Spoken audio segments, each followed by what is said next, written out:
দেখো আজকে কি রান্না করব। আজকে রান্না করব কাঁটা পোনা রুই মাছ, যেটা বেগুন আর পেঁপে দিয়েছি, আলুটা দেবো না। এই দেখো পেঁপে পাতলা করে কেটে নিয়েছি, তো মাছটা আগে ভেজে নেব। তো গ্যাসটা জেলে দেবো আগে, আর মশলা দেবো আদা জিরে আর একটু পেঁয়াজ কুচি দেবো, পেঁয়াজটা একটু কুচিয়ে নেব। তো চলো ক্যামেরাটা সামনে নিয়ে নিই, কড়াটা নাহলে ঠিক দেখা যাবে না। এই দেখো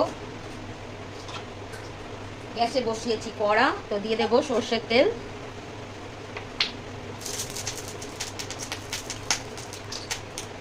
বাবা চটপট করছে কেন? জল পড়েছে নাকি? তেলে মনে হয় জল পড়েছে। তো পেঁয়াজটাকে একটু কুচিয়ে নেব। তো সেখানে যাব পিঁপড়ে আর আরশোলা, কিছুতেই কিছু করা যাচ্ছে না।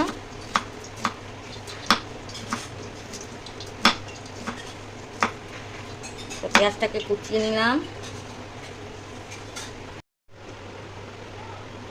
তো দেখো মাছটা ভেজে নেব। তেল গরম অনেক হয়ে গেছিলো বলে আমি গ্যাসটা একটু বন্ধ করে দিয়েছিলাম।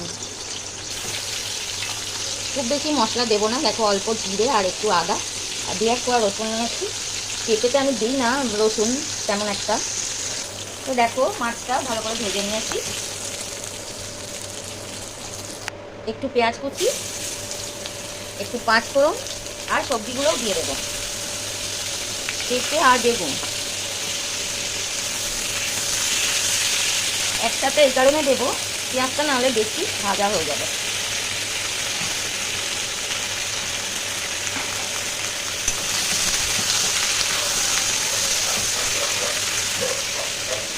তোমরা চাইলে এর মধ্যে আলু দিতে পারো। তো আমি এবার দিয়ে দেবো একটু নুন। পাখা চলছে আর আমি রান্না করছি। দুদিন বৃষ্টি নেই, একদিন বৃষ্টি হয়নি, এত গরম যে পাখা ছাড়া ছাড়া যাচ্ছে না। একটু হলুদ দিয়ে দেবো। দেখো পেঁপে আর বেগুন কিন্তু বেশ অনেকটাই ভাজা হয়ে গেছে। তো এবার হলুদ দিয়ে দেবো আর দেবো একটু এই মশলাটা। আজকে কাঁচা লঙ্কা বেটেছি।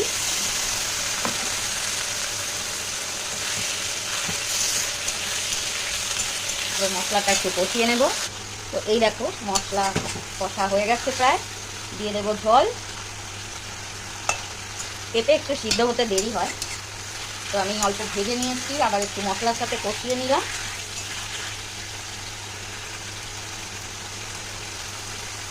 মশলা গন্ধ চলে গেছে, জল দিয়ে দেবো। জল দিয়ে দিয়েছি, এবার একটু ঢাকা দিয়ে দেবো।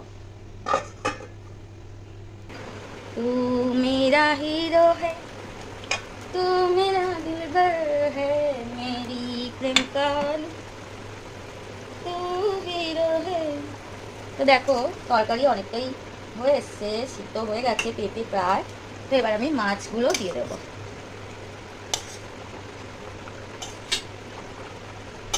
তো মাছটা দিয়ে আবার কিছুক্ষণ ফুটলেই রেডি হয়ে যাবে রুই মাছের ঝোল পেঁপে আর বেগুন দিয়ে। তো যদি ভিডিও ভালো লাগে লাইক করবেন, শেয়ার করবেন, সাবস্ক্রাইব করবেন নতুন ভিডিও পাওয়ার জন্য। আর অনেক ভালো ভালো ভিডিও দেওয়া আছে আমার চ্যানেলে, যদি কেউ দেখতে চান।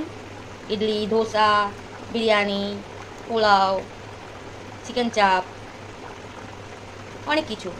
তো আমার চ্যানেলটা ঘুরে আসতে পারেন। ওকে, তো এবার এটা একটু আমি ঢাকা দিয়ে দিচ্ছি। তো পুরো রান্নাটা হয়ে গেলে তোমাদের দেখাচ্ছি মাছের ঝোলটা কেমন হলো। তো মাছের ঝোল একদম রেডি, চলো তোমাদের দেখিয়ে দিই কেমন হচ্ছে। তো মাছের ঝোল হয়ে গেছে, এবার রুটি বানাবো। আর রুটি বানানোর আগে তো ধুয়ে নিতে হবে, তো এই যে আমি ধুয়ে মুছে নিলাম। এবার রুটিটা করবো।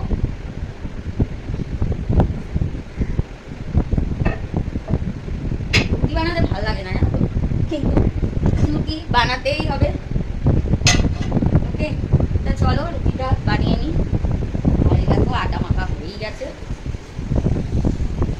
দেখো কেমন হয়েছে মাছের ঝোলটা, দেখতে তো খুব সুন্দর হয়েছে, খেতেও ভালো হবে। তো সবাই দেখো ভিডিওটা প্লিজ।